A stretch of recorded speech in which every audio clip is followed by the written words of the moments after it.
Que pouvons-nous retenir du passage de Thibou Camara comme témoin dans le procès des massacres du 28 septembre 2009? Dans cette vidéo, nous vous faisons le point suivant.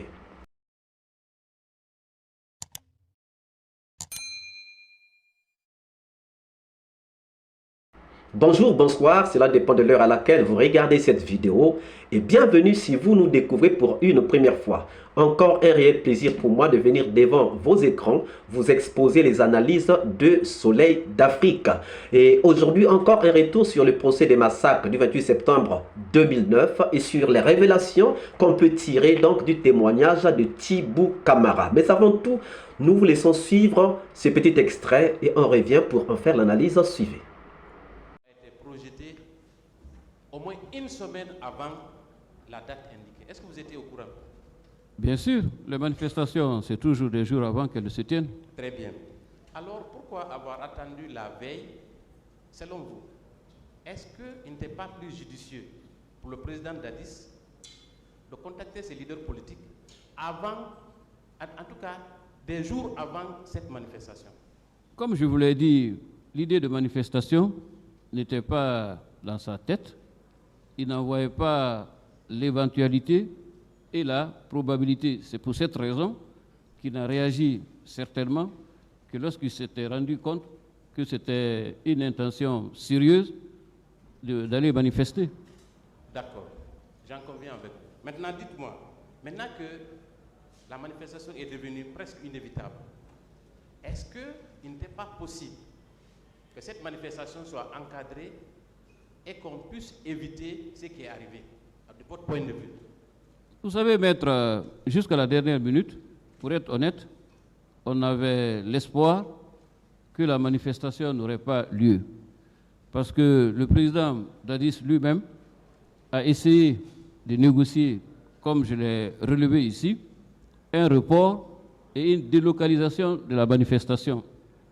Et à l'aube du 28 septembre, les chefs religieux, qui sont l'ultime recours dans nos sociétés, parce qu'il est arrivé très souvent, hier et même maintenant, que lorsque toutes les voies de recours sont épuisées, qu'on fasse appel aux bons offices des chefs religieux, qui constituent le dernier maillon de la chaîne et qui le plus souvent réussissent là où tous les autres échouent. Donc jusqu'à la dernière minute, il y avait l'espoir, avec la médiation des chefs religieux, que la manifestation n'ait pas lieu. Très bien. Et vous-même, vous avez dit que vous étiez favorable à ce que la manifestation soit autorisée, n'est-ce pas? J'ai toujours été favorable aux manifestations. Très bien. Et dans son entourage, vous avez dit qu'il y avait deux courants antagonistes. Est-ce que vous réitérez ces dires ici? Pas lui seul en tant que chef d'État. Tous les chefs d'État ont ces deux courants antagonistes. Oui. Y compris lui. Très bien. Et à ce propos d'ailleurs, vous avez utilisé, il y avait des faucons et des colombes, n'est-ce pas? Oui. Alors, dans ce groupe-là, puisque vous vous connaissez tous, est-ce que vous pouvez nous citer quelques colombes? Écoutez, moi, personnellement... Vous étiez une colombe? Je suppose. Très bien. Mais je ne peux pas parler des autres parce que je n'assistais pas à tous les entretiens du président qui a plusieurs collaborateurs civils, militaires. Décoiffez-vous, monsieur. Il n'y a personne à la porte. Est-ce que dans ce groupe, vous avez dit qu'à chaque fois que le président Dadis, à chaque fois qu'une question se posait, il aimait distribuer la parole autour de lui, n'est-ce pas? Donc c'est à cette occasion que chacun donnait son avis, n'est-ce pas? Donc dans ces conditions, il y a forcément des colombes et des faucons, n'est-ce pas? Oui. Alors, est-ce que vous pouvez nous citer quelques colombes ou quelques faucons pour qu'on sache quels sont ceux qui ont en tout cas encouragé le capitaine Dadis dans cette voie tragique? Maître, je me suis engagé à ne pas parler des personnes et à me limiter strictement à mon témoignage. Je réponds à votre question parce qu'il faut le faire par courtoisie et également pour le respect du tribunal, mais ce n'est pas propre au régime du CNDD d'avoir à son sein des faucons et des colombes, c'est la nature intrinsèque de tous les régimes politiques. Est-ce qu'on peut considérer Moussa Keïta comme un faucon? Je ne voudrais pas parler de lui en particulier. Très bien. Et ce qui est certain, les faucons ont pris le dessus. C'est évident. Très bien. Autrement, cette tragédie n'aurait pas eu lieu, n'est-ce pas?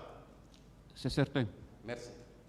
Alors, et dans son entourage proche, quand ces événements ont eu lieu, vous avez dit ici que M. Issa Camara vous a conduit au camp. Oui. N'est-ce pas? Oui. Et qu'à cette occasion, vous l'avez aperçu dans un couloir se lamentant, si je peux utiliser l'expression. Ils m'ont trahi. C'est ce que vous avez dit hier. Je n'ai pas dit qu'il a dit qu'ils m'ont trahi. Il a dit quoi, s'il vous plaît? Tu as vu ce qu'ils m'ont fait? Ah, ok, autant pour moi. Alors, et est-ce qu'à cette occasion, vous avez échangé avec lui sur ceux qui ont fait ceux qui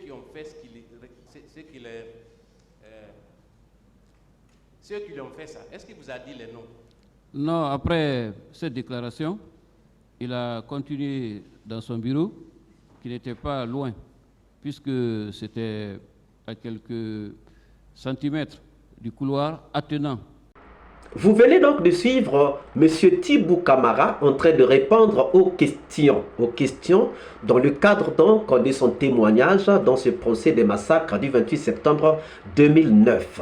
Nous l'avons longtemps attendu parce que nous avons depuis un certain moment dit que Thibou Camara devait passer à la barre pour témoigner, expliquer donc au tribunal ce qu'il en savait des massacres du 28 septembre 2009, du moment où c'est son téléphone qui avait été utilisé par Dadis Camara pour appeler Sidya Touré afin de demander à Sidya Touré de pouvoir reporter donc la manifestation. Et aujourd'hui donc, Thibou Camara est passé à la barre. Même s'il a été évasif, sans vraiment nous donner les réponses vraiment attendues. Parce que vous imaginez, quelqu'un qui à la veille d'un grand événement a participé à un entretien entre Dadis Camara et donc ceux qui étaient en train d'organiser ou ceux qui avaient organisé la manifestation qui a finalement été réprimée dans le sang, ne peut pas nous dire qu'il ne se souvient pas des gens qui étaient là pendant qu'il était là avec Dadis Camara, pendant que Dadis Camara était en train de parler avec Sidya Touré. Nous savons que lorsque Tchegboro est allé négocier avec les leaders, il a dit à Sidya que lorsque Dadis a appelé, j'étais avec lui. Ça veut dire que Tchegboro était à cette réunion. Et aujourd'hui, Thibou Camara ne peut pas dire qu'il ne se souvient pas si Tchegboro était là. Il ne peut pas nous le dire. Ça, c'est une mauvaise foi. C'est une mauvaise foi. De dire qu'il ne peut pas se souvenir si Tchegboro était là. Qu'il ne peut pas se souvenir de qui était là. Il se souvient quand même qu'il y avait des gens qui étaient là, mais il ne se souvient pas si Tchegboro était là. Je crois que c'est de la mauvaise foi. Mais qu'à cela ne tienne. Qu'à cela ne tienne, en tant que conseiller, Thibou Camara nous dit qu'il avait déjà commencé à parler de la manifestation avec Dadis Camara depuis l'AB. Avant même qu'il ne puisse quitter l'AB, il était déjà en train de parler avec Dadis Camara de cette manifestation. Il dit que lui, il est favorable aux manifestations. Et il dit que même Dadis était favorable à la manifestation. Cependant, quelqu'un qui était favorable à la manifestation, c'est la personne qui va même prendre son téléphone à lui, son téléphone de Thibou Camara, pour appeler Sidya Touré, demander à Sidya Touré de pouvoir reporter la manifestation. Comment était-il favorable à la manifestation, lui qui a demandé à Sidya Touré de reporter la manifestation? Là, il y a un petit problème. Il y a un petit problème quand même. Était-il favorable à la manifestation? Vraiment? Pourquoi donc a-t-il demandé qu'on puisse reporter la manifestation. Le deuxième point que nous pouvons relever, puisque le conseiller lui a donné un conseil de laisser la manifestation, parce que c'est ça qui nous a fait entendre, qu'il avait demandé à Dadis de laisser la manifestation avoir lieu. Et pourtant, la manifestation a été réprimée. Est-ce que Dadis a écouté les conseils de son conseiller ou pas? Là aussi, c'est une question.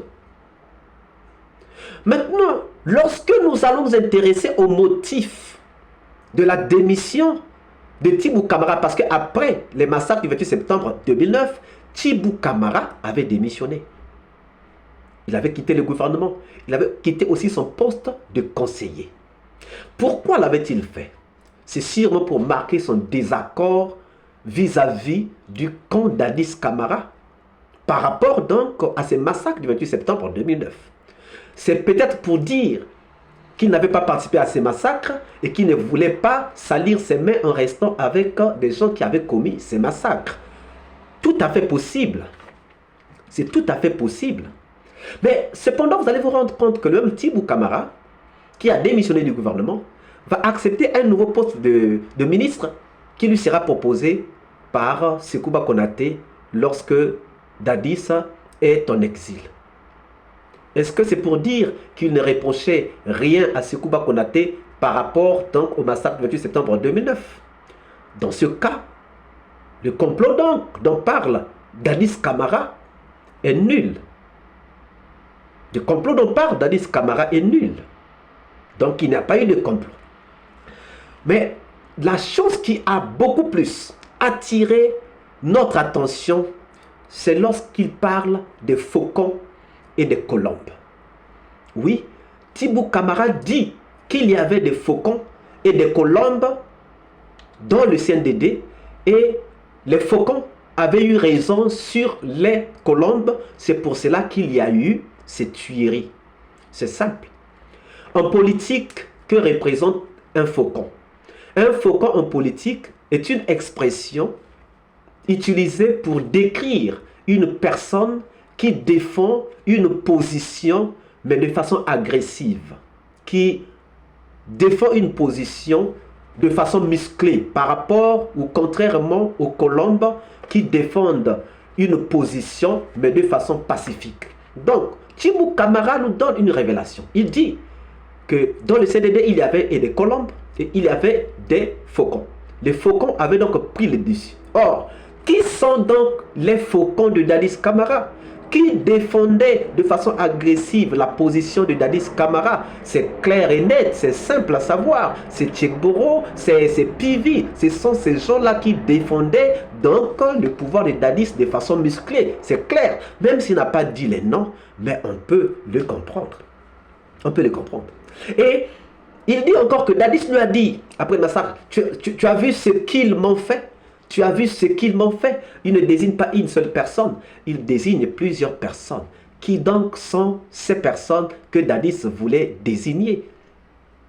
Quelles sont donc ces personnes qui ont fait à Dadis cela? Et pourquoi donc ce n'est que sur Toumba que Dadis, pourtant il sait que donc, il dit, ils m'ont fait. Donc plusieurs personnes. Mais pourquoi ce n'est que Toumba qui avait été indexé donc par la Commission nationale indépendante? Donc chers amis, déjà en écoutant Tibou Camara, il y a une grande révélation, c'est que les assaillants ne sont pas partis de l'extérieur, mais les assaillants sont partis du CNDD. Ce sont les faucons du CNDD qui ont tué les gens donc au stade. Et donc, dans ce cas, puisque c'est des crimes contre l'humanité, la notion de responsabilité par commandement s'applique. Et dans ce cas, Dadis Camara ne peut pas nous échapper. Quant à vous, que pensez-vous donc de cette comparution de Tibou Camara? Quelles leçons en avez-vous tiré? Nous attendons vos réponses dans les commentaires. Si cette vidéo vous a plu, ne manquez pas de laisser vos pouces bleus, de commenter, de partager. Et si vous n'êtes pas encore abonné, c'est le moment pour vous de vous abonner. Surtout, de ne pas manquer d'activer la cloche de notification afin d'être averti à temps réel de toutes nos prochaines publications. Quant à moi, je vous dis à très bientôt pour une nouvelle capsule. Ciao!